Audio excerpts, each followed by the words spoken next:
Imagine walking outside and seeing your neighbors dancing in silence, not celebrating, not smiling, just dancing until they collapse. This actually happened in 1518, and no one has ever fully explained why.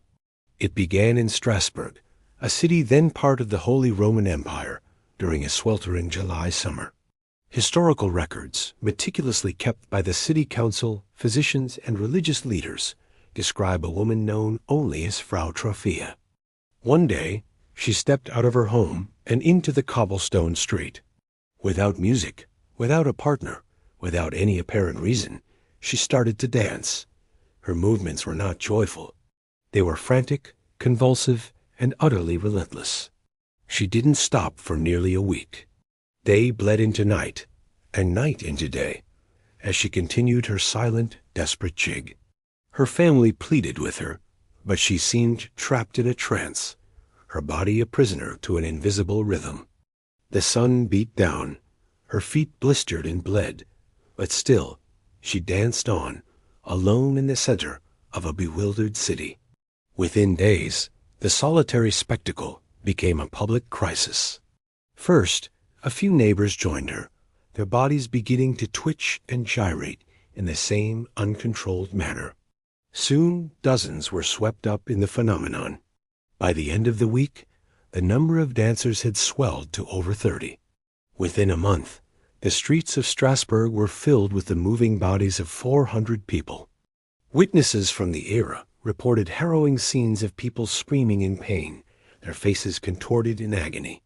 They begged for help, for mercy, for anything that would make their limbs stop moving. Yet their pleas were lost in the relentless motion. The city square, once a hub of commerce and community, transformed into a theater of horror, a swirling mass of exhausted, desperate human beings, moving together but entirely alone in their suffering. The human body is not built for perpetual motion. For the victims of the dancing plague, their own movements became the instrument of their demise. Many suffered from sheer physical exhaustion, their hearts giving out under the ceaseless strain. Strokes and heart attacks became common as their circulatory systems failed. A brutal summer heat compounded their suffering, leading to severe dehydration and heat stroke. Contemporary reports, including notes from the famed physician Paracelsus, who later studied the event, suggest that at the peak of the outbreak, as many as 15 people were dying each day. They were not perishing from a recognizable disease, a pathogen that could be seen or understood. They were dying from movement itself, their bodies literally dancing themselves to death.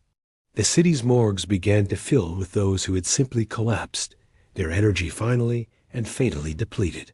Faced with a bizarre and escalating catastrophe, the city's authorities were at a loss. The leading physicians of the time, operating on the medieval theory of the four humors, concluded that the dancers were suffering from hot blood. This, they believed, was a natural ailment that caused an overheating of the brain and a subsequent manic frenzy. Their prescribed cure, however, was shockingly counterintuitive and ultimately disastrous. They decided the affliction had to run its course. The cure was not to stop the dancing, but to encourage it. The authorities ordered the city's guilds to clear out their halls, turning them into makeshift dance floors. They went a step further, constructing a large wooden stage in the middle of the public market. To ensure the dancing would continue unabated, they hired professional musicians and drummers to provide a constant, driving beat.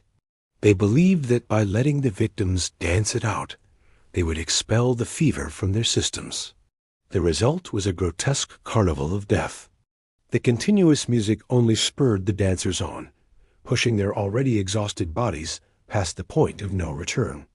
The deaths increased, and the well-intentioned but misguided solution only fed the flames of the crisis. Centuries later, the question of what truly caused this bizarre outbreak remains a subject of intense debate among historians and scientists. Several compelling theories have emerged, each attempting to explain the inexplicable. One prominent hypothesis points to ergotism, a form of poisoning caused by a fungus called *claviceps purpurea *, that grows on damp rye, the primary grain used for bread at the time. This ergot fungus contains psychoactive alkaloids similar to LSD, which can cause severe muscle spasms, hallucinations, and delirium. However, this theory has its flaws. While ergotism can cause convulsions, it typically also leads to gangrene and restricts blood flow, making coordinated, days-long dancing highly improbable. Another compelling explanation is mass psychogenic illness, often referred to as mass hysteria. The citizens of 1518 Strasbourg lived lives of extreme hardship. They had endured brutal famines, widespread poverty, and the rampant spread of diseases like syphilis and leprosy. This immense and unrelenting psychological stress, historians argue, could have reached a breaking point, triggering a shared psychological breakdown that manifested physically. In a society deeply steeped in superstition, the sight of one person dancing uncontrollably could have acted as a powerful, terrifying suggestion, planting a seed of hysteria that blossomed into a collective delusion. The human mind, under duress, was losing control of the body on a mass scale. A third theory intertwines the psychological with the cultural. Some scholars propose the event was a form of ritualistic trance, rooted in the religious beliefs of the era. The plague was often blamed on a divine curse from Saint Vitus, a Christian martyr who, according to medieval legend, had the power to inflict uncontrollable dancing upon sinners. It is possible that the dancers, believing they were cursed, entered a trance-like state, their bodies acting out a deeply ingrained cultural fear.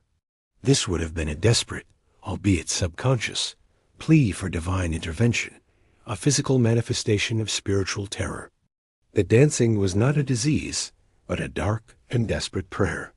The dancing plague of 1518 stands as one of the strangest and most unsettling medical mysteries ever recorded. It is not a myth or a legend. Its reality is cemented in a wealth of historical evidence. City council minutes, cathedral sermons, physicians' notes, and local chronicles all document the event in chilling detail. They list the dates, the number of people affected, and the fatal consequences. Yet, despite this trove of documentation, modern science still cannot provide a single definitive explanation that satisfies all the evidence. We can theorize about fungus, stress, or faith, but we cannot know for certain what seized the minds and bodies of those 400 people. This leaves us with one deeply disturbing possibility, that under the right combination of fear, stress, and suggestion, the barrier between the mind and the body can dissolve. It suggests that, on a collective level, humans can lose control together. In 1518, people danced until they died. We have the records, the eyewitness accounts, and the names of the dead. It is a factual chapter in the annals of human history. And the most frightening part of this entire bizarre episode is not the dancing, or even the death. It is the simple, chilling fact that we still don't know why. So the question that echoes down through the centuries, haunting the edges of our modern understanding, is this: could it ever happen again?